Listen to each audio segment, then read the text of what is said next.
Bonjour à tous. On commence par un exercice de représentation de volumes en perspective cavalière. Donc vous avez des volumes qui sont commencés, la représentation est commencée, à vous de la terminer en respectant bien les règles de la représentation perspective cavalière. Donc on se retrouve pour la correction. Alors dans le premier, nous allons devoir représenter ce prisme. Alors ici, je vous rappelle les règles de la perspective cavalière. Les parallèles doivent être représentés parallèles. Les arêtes qui sont cachées doivent être en pointillés.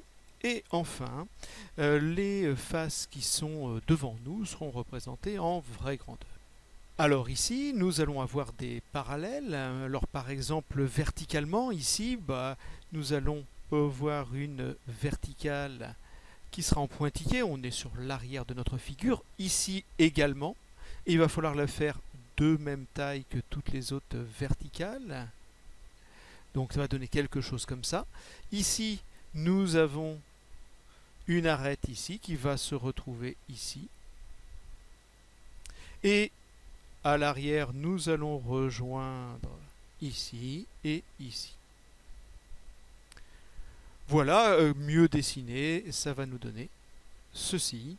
Voilà la représentation en perspective cavalière de notre premier prisme. Pour le deuxième, il est peut-être un petit peu plus compliqué. Donc encore une fois, nous allons avoir des verticales. Alors peut-être on pourrait commencer par la verticale qui est ici. On va en avoir une à partir également de ce sommet. Voilà. Nous allons rejoindre ces deux-là en faisant ici une parallèle à celle-là. Puis, je peux faire aussi celle-là. Cette arête doit être parallèle à celle-ci.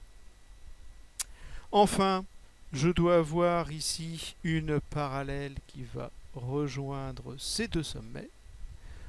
En pointillé, je vais avoir cette arête et une parallèle à l'arrière, donc ici. Et une autre parallèle à celle-là, à l'arrière aussi, qui est cachée. Voilà ce que cela donne à main levée. Avec la palette, ce n'est pas évident de faire ça proprement. Donc voici la représentation tracée avec une règle. Pour ma troisième figure, peut-être encore plus délicat puisqu'il y a un cylindre qui est au-dessus d'un prisme qui est en dessous. Encore une fois, je vais commencer par les verticales. Ici, nous allons avoir une verticale, ici également. Nous allons en avoir une petite ici.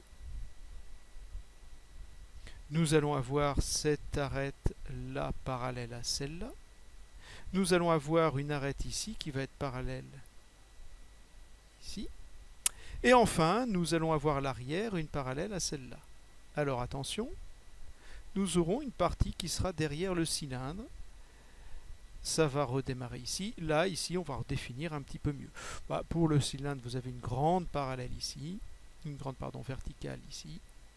Voilà, très mal dessiné, mais j'arrangerai ça tout à l'heure avec la règle. Il me reste quoi? Il me reste juste ici de finir mon cercle. Alors avec la vue en perspective, ça me donne une ellipse. Ici, la partie qui vient vers moi. Bon, vous essayez d'arrondir à la main. Quelque chose comme ça, c'est mal dessiné, mais je vous proposerai une représentation un peu plus, où je me suis un peu plus appliqué tout à l'heure. Ici, là vous avez, ça se touche, ça va se toucher ici aussi, par là, en pointillé, et on obtient donc quelque chose qui est comme ça, mieux représenté. Voici ce que ça peut donner. Représentation, perspective cavalière de ce prisme sur lequel est posé un cylindre.